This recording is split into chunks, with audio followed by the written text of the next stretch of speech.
दोस्तों, भारत और कनाडा के बीच टेंशन काफी बढ़ गई है। पहले दोनों देशों के डिप्लोमेट्स को सस्पेंड किया गया और अब भारत सरकार ने कनाडाई नागरिकों के लिए वीजा सर्विस को इंडेफिनेट काल के लिए सस्पेंड कर दिया है। ये भारत की ओर से अब तक का सबसे बड़ा कदम है।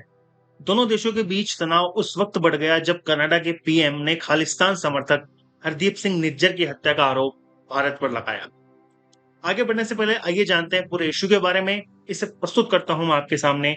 मेरा नाम है सौरभ स्वामी। दोस्तों, दरअसल 18 जून 2023 की शाम कनाडा की रॉयल कैनेडियन माउंटेड पुलिस यानी आरसीएमपी को ब्रिटिश कोलंबिया प्रांत के सरे शहर में गुरु नानक सिख गुरुद्वारे में गोलीबारी की सूचना मिलती है।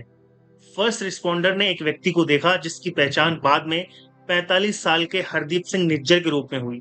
निज्जर एक कार के अंदर बैठा था और उसे कई गोलियां लगी। आरसीएमपी ने बताया कि निज्जर ने घटनास्थल पर ही दम तोड़ दिया। इंटीग्रेटेड होमिसाइड इन्वेस्टिगेशन टीम यानी आईएचआईटी ने इस मामले की इन्वेस्टिगेशन शुरू करी। जांचकर्ताओं ने बताया कि भारी भरकम कद वाले दो युवकों ने इसकी हत्या करी है। उन्होंने मास्क पहन रखा था। जांच में सामने आया कि निज्जर की गोली मारने के बाद में हमलावर घटनास्थल से पैदल भागे थे, यानी कोई उनका शायद बाहर कहीं इंतजार कर रहा था। और निज्जर की हत्या की जांच अभी प्रेजेंट टाइम पे चल रही है। इसी बीच में 18 सितंबर को कनाडा के प्रधानमंत्री जस्टिन ट्रूडो ने हाउस ऑफ कॉमन में कहा कि हमारे पास इस हत्या में भारतीय सरकारी एजेंटों के शामिल होने की विश्वसनीय सूचना है। इसके बाद कनाडा की विदेश मंत्री मेलिना जोली ने, जो सर्वोच्च भारतीय डिप्लोमेट है पवन कुमार राय, इनको देश से निकालने का ऐलान कर दिया। हालांकि इस दौरान न तो कनाडा के पीएम जस्टिन ट्रूडो ने और न ही विदेश मंत्री मेलिना जोली ने भारत और खुफिया एजेंसी रॉ के खिलाफ कोई सबूत दिए। जवाब में भारतीय विदेश मंत्रालय ने एक स्टेटमेंट दिया और कहा कि कनाडा के प्रधानमंत्री और विदेश मंत्री ने जो स्टेटमेंट दिए हैं, हम उन्हें सिरे से खारिज करते हैं। कनाडा में हिंसा के किसी भी घटना में भारत सरकार की भागीदारी के आरोप बिल्कुल बेतुके हैं और प्रेरित हैं। और विदेश मंत्रालय ने कहा कि भारत कानून के शासन में यकीन रखता है। कनाडा को अपने घर में झांकने की नसीहत देते हुए भारत ने कहा कि वहां खालिस्तानी आतंकवादियों और चरमपंथियों का जो दबदबा है बढ़ता जा रहा है। इससे भारत की सोवर्जिनिटी और टेरिटोरियल इंटीग्रिटी के लिए बड़ा खतरा पैदा हुआ है। आइए जानते हैं थोड़ा सा हरदीप सिंह निज्जर के बारे में। पंजाब के जलंधर जिले में एक गांव है भार सिंहपुरा। 11 अक्टूबर 1977 को यहीं पर हरदीप सिंह निज्जर का जन्म हुआ। 1984 में निज्जर सिर्फ 7 साल का था जब देश में दो बड़ी घटनाएं होती हैं। पहली है ऑपरेशन ब्लू स्टार और दूसरी इंदिरा गांधी की हत्या। इन दोनों ही घटनाओं का असर पंजाब के हर गांव तक पहुंचा। इस समय राज्य में खालिस्तानी आंदोलन चरम पर था और 12 से 15 साल तक के लड़के खालिस्तानी आंदोलन से जुड़ रहे थे। इसी उम्र में हरदीप सिंह निज्जर भी इस आंदोलन से जुड़ा। जल्द ही निज्जर की पहचान चरमपंथी संगठन खालिस्तानी टाइगर फोर्स यानी केटीएफ के एक्टिव मेंबर के रूप में होने लगी। धीरे धीरे इस संगठन का वह मास्टरमाइंड बन गया था। 1995 में पंजाब पुलिस ने पूरे राज्य में खालिस्तानी उग्रवादियों के खिलाफ ऑपरेशन शुरू किया।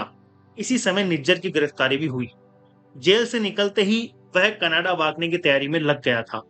कनाडा के अखबार टोरंटो सन की रिपोर्ट के मुताबिक 1997 में भारतीय सुरक्षा एजेंसियों के टारगेट पर आने के बाद निज्जर ने देश छोड़ा और 9 जून 1998 को अपने इमिग्रेशन आवेदन में निज्जर ने अपने कनाडा पहुंचने के बारे में बताया। निज्जर ने आवेदन में बताया कि भारत में गिरफ्तारी के बाद पूछताछ के दौरान उसके साथ मारपीट हुई या उसे प्रताड़ित किया गया। इसके बाद मौका मिलते ही रवि शर्मा के नाम से एक फर्जी पासपोर्ट के सहारे वह कनाडा पहुंच गया। यानी हरदीप सिंह निज्जर एक फर्जी पासपोर्ट के जरिए कनाडा पहुंचा था। कनाडा पहुंचने के बाद कनाडा की नागरिकता पाने के लिए निज्जर ने वहां की अदालतों का रुख किया, लेकिन समय समय पर उसकी जो अपीलें हैं इसको खारिज किया गया और बाद में निज्जर को नागरिकता कैसे मिली इसकी जानकारी अब तक सार्वजनिक नहीं है। हालांकि कनाडा के इमिग्रेशन मंत्री मार्क मिलर ने सिर्फ इतना बताया था कि 3 मार्च 2015 को निज्जर कनाडा का नागरिक बना। ऐसा कहा जाता है कि शुरुआती दौर में निज्जर कनाडा में प्लम्बर का काम करता था। उसकी दिलचस्पी खालिस्तानी एक्टिविटीज में ज्यादा थी। इसकी वजह से उसने कनाडा में सिख अलगाववादी संगठन सिख फॉर जस्टिस यानी एसजेएफ ज्वाइन कर लिया। देखते ही देखते निज्जर कनाडा में गुरपवंत सिंह पन्नू के बाद एसजेएफ का दूसरा सबसे बड़ा नेता बन गया। इसके बाद वह कनाडा के सरे शहर में स्थित गुरु नानक सिख गुरुद्वारे का अध्यक्ष भी बन गया था। 2022 में कनाडा समेत दुनिया के कई देशों में खालिस्तान को लेकर होने वाले जो जनमत संग्रह है, उसके लिए निज्जर ने दर्जनों देशों का दौरा किया। वह लंबे समय से ऑपरेशन ब्लू स्टार को अंतर्राष्ट्रीय स्तर पर नरसंहार मैसेकर का दर्जा दिलाने की मांग करता रहा था।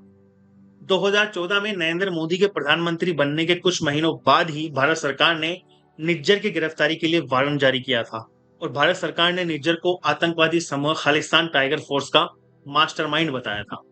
और 2007 में एक सिनेमा घर में हुए बम धमाके केस में भी निज्जर को आरोपी बताया गया था। उसके बाद 2016 में इंटरपोल नोटिस में यह आरोप लगाया गया था कि वह इस हमले का एक प्रमुख साजिश करता है।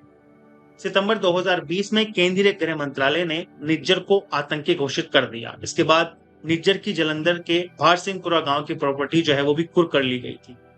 और केंद्रीय गृह मंत्रालय ने 7 महीने पहले निज्जर के संगठन केटीएफ को आतंकी संगठन करार दिया था।